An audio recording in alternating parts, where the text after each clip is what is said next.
الشیطان الرجیم بسم اللہ الرحمن الرحیم قل اعنبئکم بخیر من ذالکم، اے پیغمبر آپ کہہ دیجئے کہ کیا میں تم کو ایسی چیز کے بارے میں بتاؤں جو تمہارے حق میں اس سے کہیں بہتر ہے۔ گزشتہ درس میں تذکرہ ہوا تھا کہ اللہ رب العزت نے دنیا کی 6 چیزوں کا تذکرہ کیا تھا، دنیا اور دنیا کے فائدے ان کا ذکر کیا تھا۔ تو اللہ رب العزت ارشاد فرماتے ہیں کہ یہ دنیا ہے جو پائیدار نہیں ہے، نہ پائیدار ہے، آخرت بہت پائیدار ہے۔ کیا میں تمہیں وہاں کی نعمتوں کے بارے میں متنبع کروں؟ للذین اتقوا عند ربہم، ان لوگوں کے لیے جو تقوی اختیار کرتے ہیں ان کے پروردگار کے ہاں جنات تجری من تحتها الانہار، ایسے باغات ہیں کہ جن کے نیچے سے نہریں چلتی ہیں، اور وہاں کی نہریں ایسے نہیں ہوتی جیسا کہ ہمارے ہاں زمین کی کھدائی ہوتی ہے پھر زمین کی سطح میں نہریں بہتی ہیں۔ وہ زمین کی سطح سے اوپر نہریں چلیں گی اور دائیں بائیں بند بنائے جائیں گے، اور وہ بند بڑے ہی خوبصورت، بڑے حسین و جمیل ہوں گے۔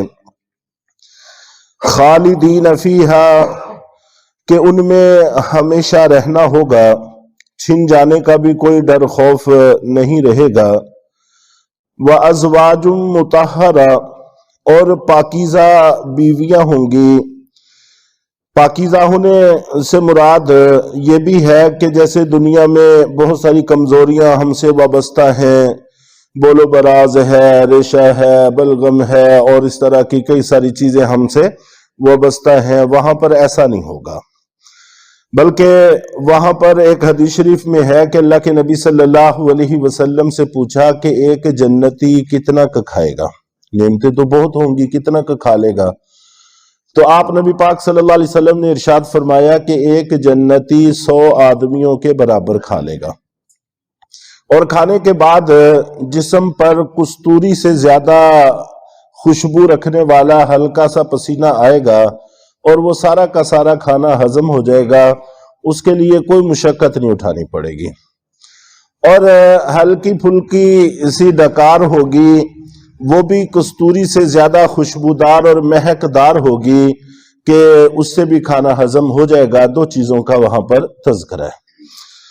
تو نہ تو کھانے میں کوئی حد ہے اور نہ ہی اس کو ہضم کرنے کے لیے کوئی مشقت ہے۔ تو بہرحال وہاں پر بیویاں ہوں گی جو پاکیزہ ہوں گی، دنیا کی بہت سارے کمزوریوں سے پاک ہوں گی، اور مطہرہ کا معنی یہ بھی ہے کہ وہ کسی نے بھی ان کو میلی آنکھ سے دیکھا تک نہیں ہوگا۔ وَرِضْوَانٌ مِّنَ اللَّهِ، اور سب سے بڑھ کر یہ ہے کہ وہاں پر اللہ کی خوشنودی ہوگی، اللہ کی رضامندی ہوگی۔ چنانچہ حدیث شریف میں آتا ہے کہ اللہ رب العزت جس وقت جنتیوں کو جنت دے دیں گے، ساری نعمتوں سے جنت کو بھر دیں گے، تو پھر پوچھیں گے کہ کیا اور بھی کچھ چاہیے؟ تو وہ کہیں گے کہ اللہ اس کے علاوہ اور کیا ہو سکتا ہے؟ آپ نے بہت کچھ دے دیا، اتنا کچھ کہ ہماری سوچ سے بھی بہت آگے۔ تو اللہ تعالیٰ فرمائیں گے کہ اب میں ان سب سے بڑی چیز تمہیں دیتا ہوں، اپنی رضامندی کا پروانہ، کہ اس کے بعد میں تم سے کبھی ناراض نہیں ہوں گا۔ دنیا میں انسان جتنی بھی سچی توبہ کر لے، ڈر لگا رہتا ہے کہ خدا نہ خواستہ کوئی ایسا کام ہو جائے کہ دوبارہ اللہ ناراض نہ ہو جائے۔ یہی وجہ ہے کہ کثرت سے استغفار اور کثرت سے توبہ کرتے رہنا چاہیے تاکہ اللہ تعالی ہم سے راضی رہیں، اور موت تک یہ کھٹکا باقی رہتا ہے، رہنا چاہیے، لیکن وہاں پر پھر یہ کھٹکا بھی ختم ہو جائے گا۔ اب یا نہ تو یہ نعمتیں کم ہوں گی اور نہ ہی چھنیں گی، اللہ کی رضامندی کا پروانہ مل جائے گا۔ واللہ بصیر بالعباد، اور اللہ تعالیٰ اپنے سب بندوں کے احوال کو دیکھ رہے ہیں۔ गुज़श्ता आयत में दुनिया की 6 चीजों का तज़किरा था और इस आयत में अल्लाह रब्बुल इज़्ज़त ने उन सब चीजों का जिक्र नहीं फरमाया, बल्कि एक तो बागात का तज़किरा हुआ है और इसी तरह उसमें बागात के अंदर नहरें होंगी और पाकीज़ा बीवियां होंगी और अल्लाह की रजामंदी होगी। इन चीजों का जिक्र हुआ है। गुज़श्ता आयत में सोने चांदी का जिक्र था, वहां पर सोने चांदी की इतनी भरमार होगी कि इंसान को इसकी जरूरत ही नहीं होगी। इंसान सोना चांदी जमा करता है दुनिया की दूसरी जरूरतें मुहैया करने के लिए, इसलिए वहां पर यह चीज नहीं होगी, बल्कि इसके ऐसे महल्लात होंगे कि 1 ईंट सोने की 1 ईंट चांदी की होगी और वो सोना और चांदी भी दुनिया के सोना और चांदी की तरह खोट मिला हुआ नहीं होगा, बल्कि खालिस सोना, खालिस चांदी और हीरे जवाहरात जो बसा औकात हम में से अक्सरियत को सारी जिंदगी देखने का भी मौका नहीं मिलता, तो एक एक मोती में बना हुआ महल वहां पर मौजूद होगा, इसलिए इन चीजों की जरूरत नहीं पड़ेगी। इसी तरह औलाद का तज़किरा था पिछली आयत में कि दुनिया में इंसान औलाद पर फख्र करता है, तो औलाद भी इसलिए अल्लाह से मांगी जाती है ताकि वारिस मिल जाए, तो खिदमत गुजार मिल जाए, नाम बाकी रह जाए। तो जब इंसान खुद हमेशा बाकी रहेगा तो इसका नाम भी इसके साथ बाकी रहेगा। इसको अपना नाम और अपने आप को बाकी रखने के लिए किसी वारिस की कोई जरूरत नहीं होगी। लेकिन फिर भी अगर वहां कोई आदमी तमन्ना कर लेगा कि ऐ अल्लाह मुझे औलाद चाहिए ही चाहिए, तो उसी वक्त अल्लाह ताला उसको औलाद अता फरमाएंगे और ये लम्हों का मरहला होगा।